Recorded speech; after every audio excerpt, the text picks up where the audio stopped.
아멘.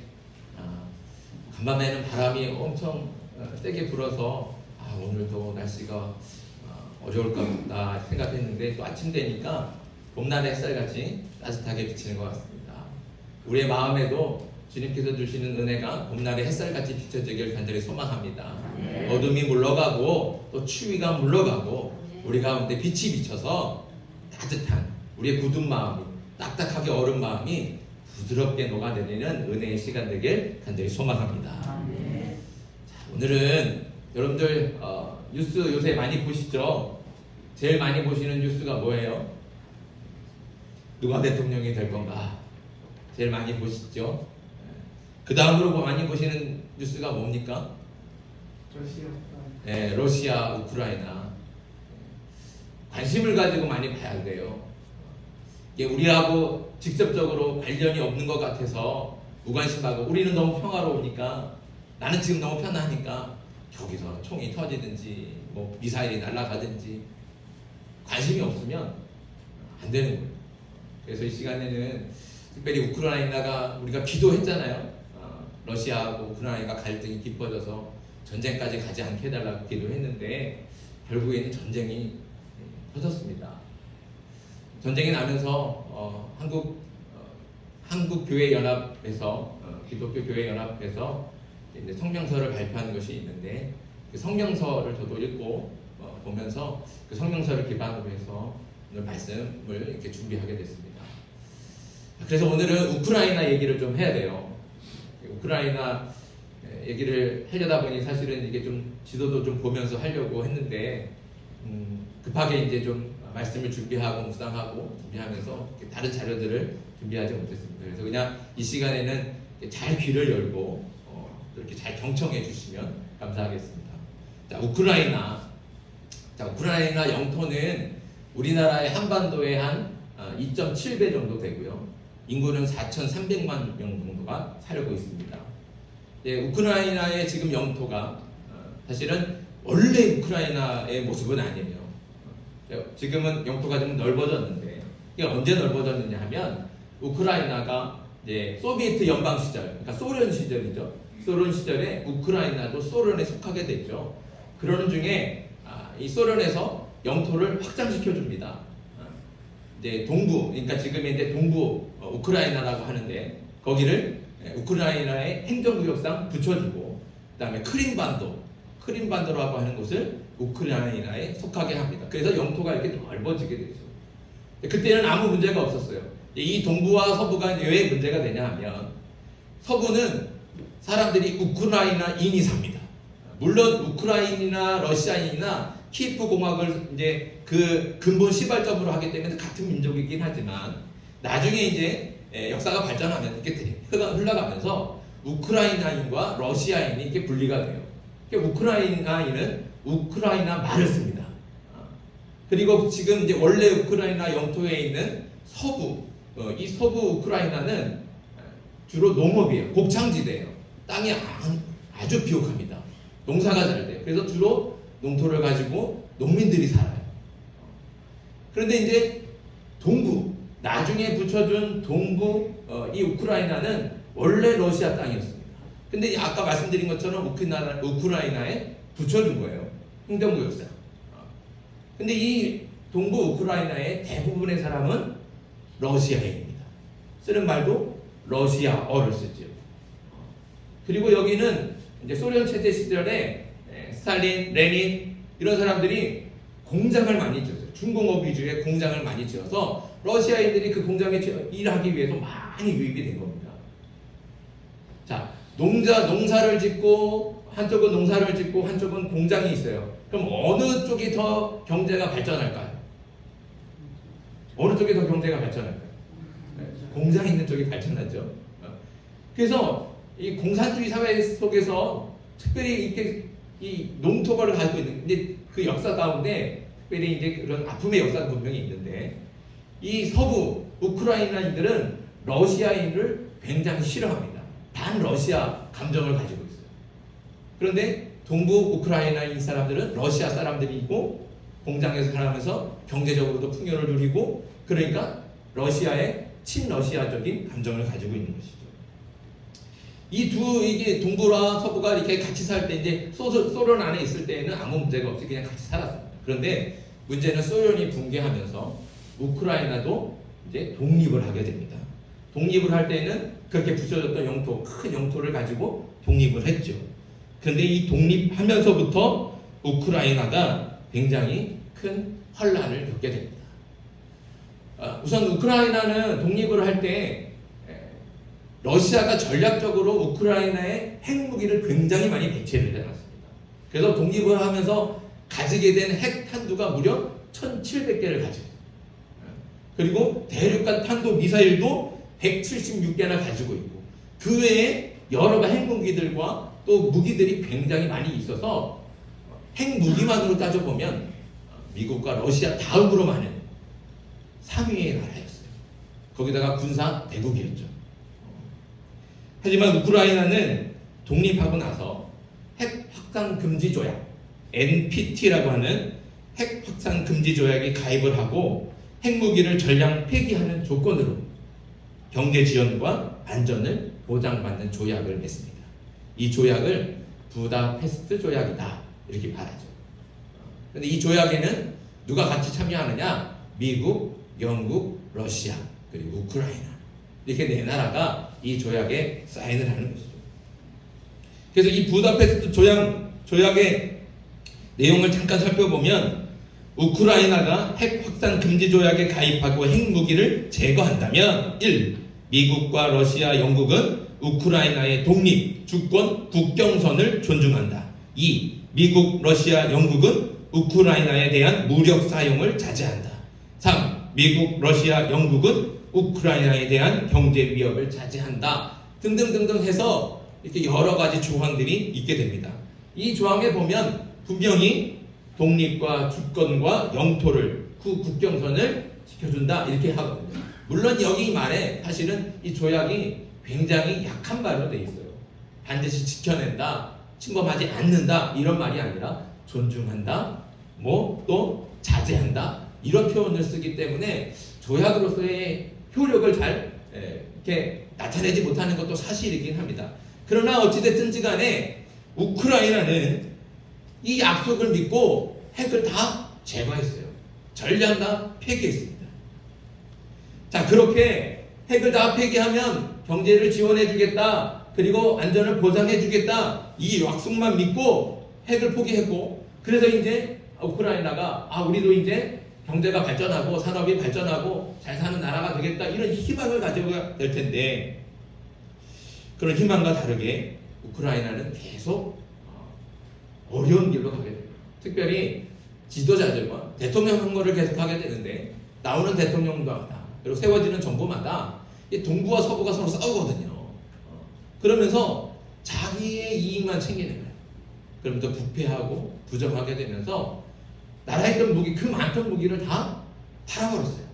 그리고 자기 주머니에 채우는 거예요. 무려 37조 원어치의 무기를 다 팔아버렸어요. 가지고 있는 무기가 없어요.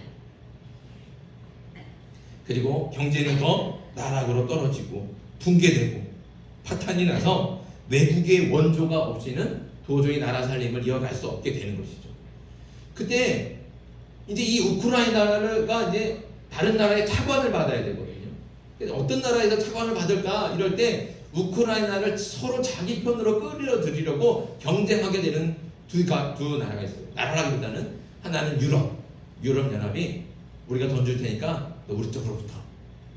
또 다른 한편은 러시아가 아니야 너 내가 돈 줄 테니까 빌려줄 테니까 우리 나라로 붙어.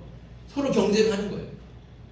그때 우크라이나 대통령이 친러시아파 야누코비치라고 하는 대통령이었습니다.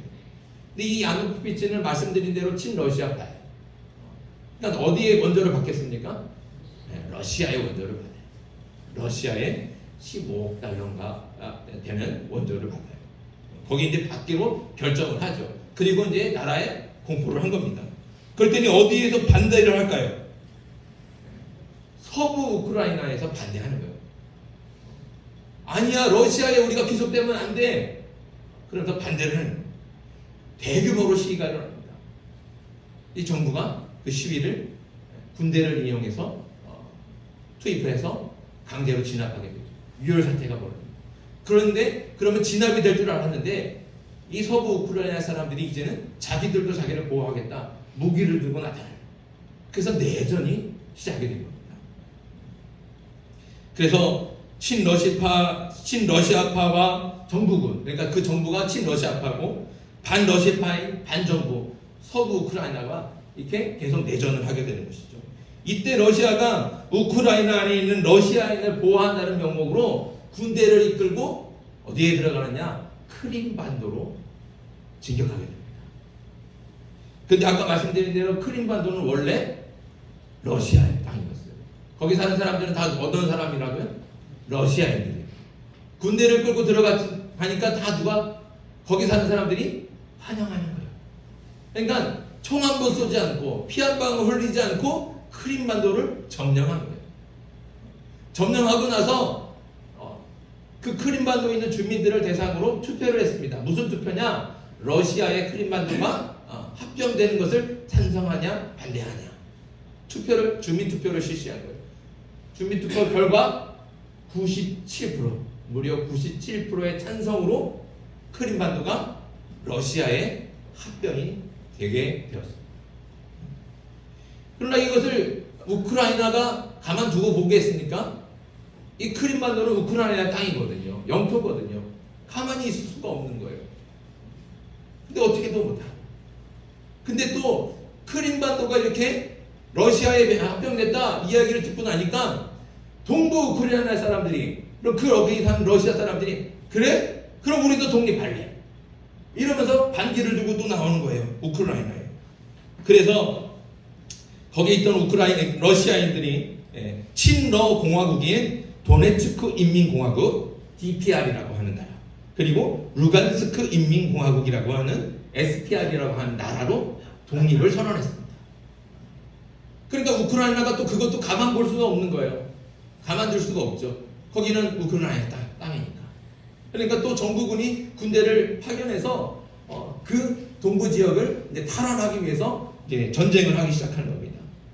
그 우크라이나의 동부 지역을 돈바스 지역이라고 하는데, 그 돈바스 지역이라고 해서 그 전쟁을 돈바스 전쟁이라고 하고, 그 전쟁이 2014년부터 지금까지도 계속 진행이 되고 있었던 거죠.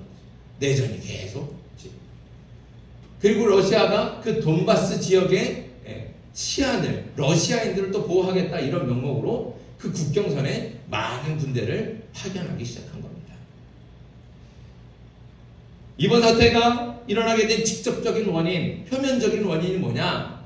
이제 우크라이나 대통령이 그렇게 자꾸 러시아가 간섭하고 그렇게 반러시아, 그러니까 친러시아 사람들을 반러시아, 그 우크라이나 정부를 인사들을 도와주니까, 무기를 공급하고 돈을 주면서 도와주니까 이제는 러시아하고 반대 세력한테 붙어야 되는 거예요. 그래서 북대서양 조약기구 나토라고 하는, 이 나토가 왜 세워졌느냐 하면 사실 러시아를 견제하기 위해서 만들어진 군사협의체거든요. 유럽에 미국을 주도로 한. 근데 거기에 이 우크라이나가 가입하겠다 선언한 거예요. 그러니까 러시아가 또 그걸 가만둘 수가 없다는 것이죠. 그래서 명목상으로는 그걸 빌미로 해서 지금 우크라이나에 이제 진격을 하게 됩니다. 그래서 결국 우크라이나는 러시아의 침략으로 수도 키예프가 함락 직전에 있고, 또 안전을 보장하겠다고 약속했던 미국과 영국은 러시아를 비난하고 압박한다고 말은 하긴 하지만 뭐 특별히 그렇게 러시아가 뭐 위협을 느끼거나 그러지 않아요. 실제적인 도움을 주고 있지 못하다는 것이죠.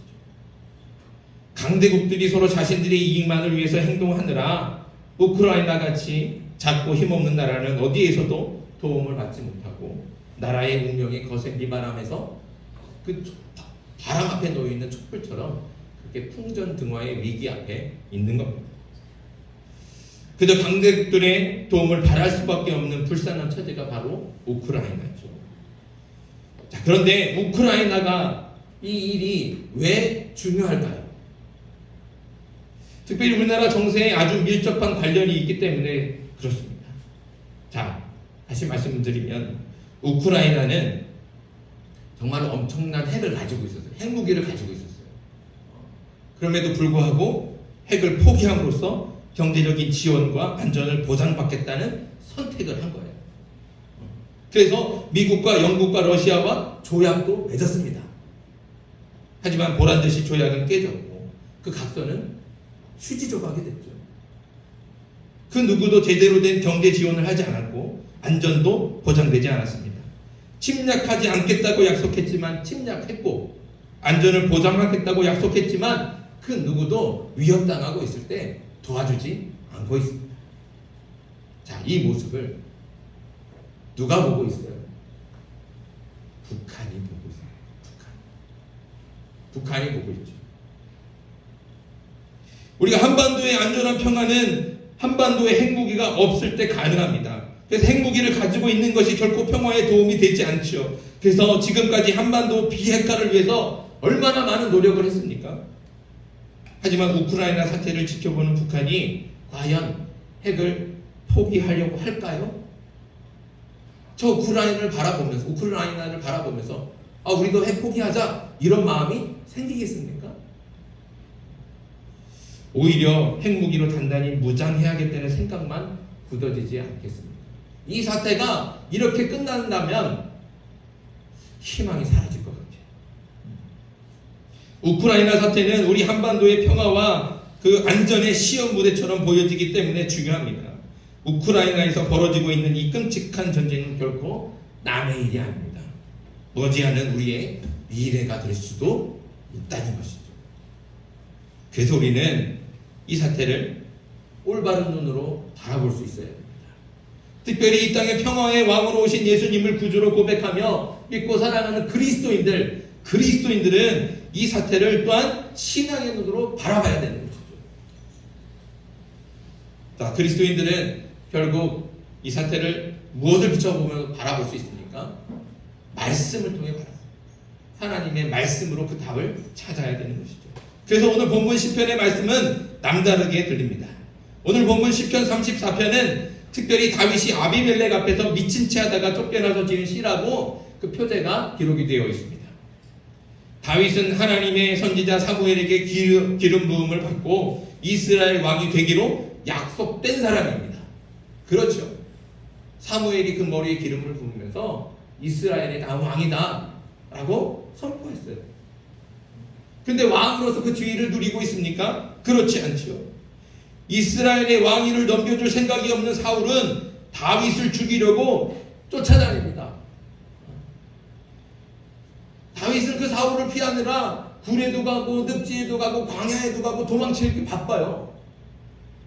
그를 따르는 무리가 몇백 명이 되지만 대항해서 대적하려고 싸우려고 생각하지 않습니다. 왜냐하면 사울 역시 하나님께서 기름 부어 세우신 하나님의 사람이니까요. 그래서 싸우려고 하진 않아요. 죽이려고 하지 않아요. 죽일 수 있는 기회가 몇 번이나 있었는데도 다윗은 그 칼을 거둡니다. 그리고 그냥 쫓겨다니죠. 쫓겨다니다 이스라엘에서는 피할 데가 없으니까 결국에 또 어디로 갑니까? 적진으로 가는 거예요. 이스라엘의 적진으로 가면 내가 안전을 보장받을 수 있지 않을까? 이래서 간 곳이 블레셋이 블레셋의 가드라고 하는 곳입니다.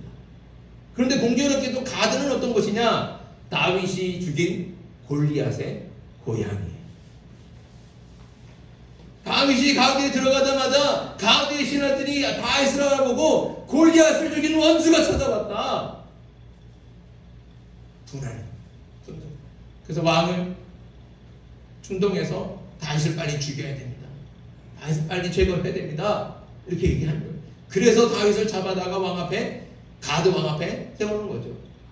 그때 다윗이 어떻게 한 거예요?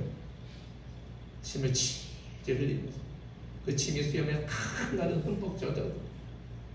그리고 허공을 쳐다보면서 의미 없는 말을 싹 짓거리고 손가락으로 무슨 글씨를 세우는 것처럼 뭐 한 거예요? 정신 나간, 누가 보더라도 정신 나간 사람같이, 미친 척같이, 미친 사람같이 행동한 거예요. 그 모습을 보고 가드 왕이 다윗이 미친 줄 알고 다윗을 풀어줬다. 그렇게 풀려나서 지은 시가 바로 오늘 34편입니다. 이렇게 어디서도 평화를 찾을 수도 없고 간신히 미친 척해도 목숨을 건진 다윗은 그래도 하나님의 복을 간구합니다. 기대합니다. 오늘 말씀 8절, 너희는 여호와의 선하심을 맛보아 알지어다. 그에게 피하는 자는 복이 있도다. 오늘 말씀을 보면 세상의 힘과 권력을 의지하고 살상무기에 기대하는 것이 아니라 하나님을 믿고 하나님을 의지하여 하나님께 피하는 자가 진짜 복이 있다는 거예요. 내가 이 무기가 있으면, 이 군대가 있으면 내가 안전해지겠지, 평화로워지겠지, 그 군대를 의지하고 사람의 힘을 의지하면 거기에는 하나님의 복이 없습니다. 그러나 하나님을 믿고 하나님을 의지하며 하나님께 피하는 자가 하나님께 복을 받는다는 것이죠. 그리고 이어서 9절과 10절에 너희 성도들아 여호와를 경외하라. 그를 경외하는 자에게는 부족함이 없도다. 젊은 사자는 궁핍하여 줄일지라도 여호와를 찾는 자는 모든 좋은 것에 부족함이 없으리로다. 여기 9절과 10절에 여호와를 경외하는 자, 그리고 여호와를 찾는 자는 모두 앞에 있는 8절의 말씀에 뭐예요? 주께 피하는 자, 하나님께 피하는 자와 같은 사람. 그러니까 이 모든 사람들이 같은 복을 받는다는 것이죠. 그러니까 여기 8절과 9절과 10절은 결국에는 같은 말입니다. 이 세 절의 말씀을 한마디로 요약하면 이것이죠. 하나님을 경외하는 자, 여호와 하나님을 경외하는 자는 주께 복을 받을 것이다. 이것이 말씀의 요약입니다. 그래서 다윗은 하나님께 복을 받기 위해서, 또 다윗을 아는 또 하나님의 성도들이, 하나님을 믿는 하나님의 백성들이 정말 진정한 복을 받게 하도록 하기 위해서 직접 하나님을 경외하는 법을 가르쳐 주겠다는 거예요. 그게 12절의 말씀 있죠? 11절의 말씀. 그래서 다윗이 가르쳐주는 하나님을 경외하는 법이 무엇입니까? 어떻게 해야 하나님을 경외하는 것입니까? 13절 말씀을 세 번역으로 읽어드립니다. 내 혀로 악한 말을 하지 말며 내 입술로 거짓말을 하지 말라. 상대방을 비난하거나 헐뜯고 모욕하고 화를 돋구며 싸움을 부추기는 말, 그 악한 말을 하지 말라는 것이죠. 거기다가 앞에서는 평화를 말하면서 뒤에서는 칼을 갈고 활시위를 당기는 그런 거짓말을 하지 말라는 것입니다. 그리고 이어서 14절, 악한 일을 피하고 선한 일만 하여라. 평화를 찾기까지 있는 힘을 다하여라. 아멘. 평화를 위해서 악한 일을 하지 말고 선한 일만 해서 평화를 찾으라고 말씀하고 있습니다. 평화를 찾을 때까지 있는 힘을 다해서 선한 일만 행하라고 하나님께서 명령하시는 것입니다. 하나님을 믿는 그리스도인은 하나님의 명령대로 전쟁이라는 악한 일을 피하고 평화라는 선한 일로 하나님의 평화를 이루어가야 될 줄 믿습니다. 평화라는 이름으로 거짓을 말하고 전쟁이라는 악한 일을 도모해서는 안 됩니다. 그것은 하나님께서 기뻐하시는 일이 아닙니다. 평화는 오직 평화적인 수단을 통해서 만들어지고 지켜야 됩니다. 그래야 진짜 평화가 되는 것이죠. 평화를 위해서 있는 힘을 다할 때, 그때 그렇게 행하는 것이 여호와를 경외하는 것이고, 그 여호와를 경외하는 사람이 하나님께 복을 받을 줄 믿습니다. 이사야 선지자를 통해 주신 하나님의 나라의 비전이 있습니다. 이사야 2장 4절, 무리가 그들의 칼을 쳐서 보습을 만들고 그들의 창을 쳐서 낫을 만들 것이며 이 나라와 저 나라가 다시는 칼을 들고 서로 치지 아니하며 다시는 전쟁을 연습하지 아니하리라. 아멘. 이것이 하나님께서 이 땅 가운데 세우실 하나님의 나라의 비전입니다. 하나님께서 이렇게 하시겠다는 것이죠. 이 말씀을 따라 우리도 역시 그 하나님의 명령에 순종해야 될 줄 믿습니다. 그런데 우리는 지금 오히려 낫을 쳐서 칼을 만들고 보습을 쳐서 창을 만들고 있지 않습니까? 어떻게든 더 강력한 무기를 만들기 위해서 혈안이 되고 그 무기를 가지고 서로를 위협하려고 합니다. 이것은 결국 하나님의 뜻이 아닙니다. 하나님께서는 말씀하셨습니다. 칼을 쳐서 보습을 만들고 창을 쳐서 낫을 만들고, 하나님께서는 완전한 평화와 정의와 사랑만이 있는 하나님의 나라를 위해 사람을 죽이는 무기를 부셔서 다시는 서로를 위협하지 않게 하시고 전쟁을 연습하지도 않게 하시겠다 분명히 선언하시고 약속하셨습니다. 세상의 모든 전쟁은 인간의 존엄성을 말살하고 생명을 앗아가는 반인륜적인 비극이며 사단과 마귀가 충동하는 악 그 자체입니다. 악으로는 결코 평화를 만들 수도 또 지킬 수도 없습니다. 특별히 우크라이나는 하나님 말씀 칼을 쳐서 보습을 만들고 창을 쳐서 낫을 만들었어요. 그렇게 했어요. 핵무기를 그래서 다 어떻게 해요? 포기를 선언하고 그렇게 실제로 실천했어요. 다 없애버렸어요. 그럼에도 불구하고 평화를 보장받지 못했습니다. 오히려 막강한 무기로 밀고 들어온 군대에 국민의 생명과 나라의 존립이 위협받고 있습니다. 그런데도 평화를 약속한 나라들은 실제적인 도움을 주지 않고 그저 먼 발치에서 방관하고 있죠. 이것이 과연 하나님을 경외하는 것입니까? 아닙니다. 결코 하나님을 경외하는 것이 아니고 하나님 기뻐하시는 일이 아닙니다. 오히려 하나님의 선한 일을 무력화시키며 악한 일로 평화를 깨는 일입니다. 전쟁은 하나님의 말씀을 거역하는 악인 것을 꼭 기억하십시오. 특별히 우크라이나 사태를 제대로 봐야 하는 이유, 아까 말씀대로 이것이 결코 남 일이 아니기 때문에 그렇습니다. 한반도는 이미 70년 전에 끔찍한 전쟁을 경험했습니다.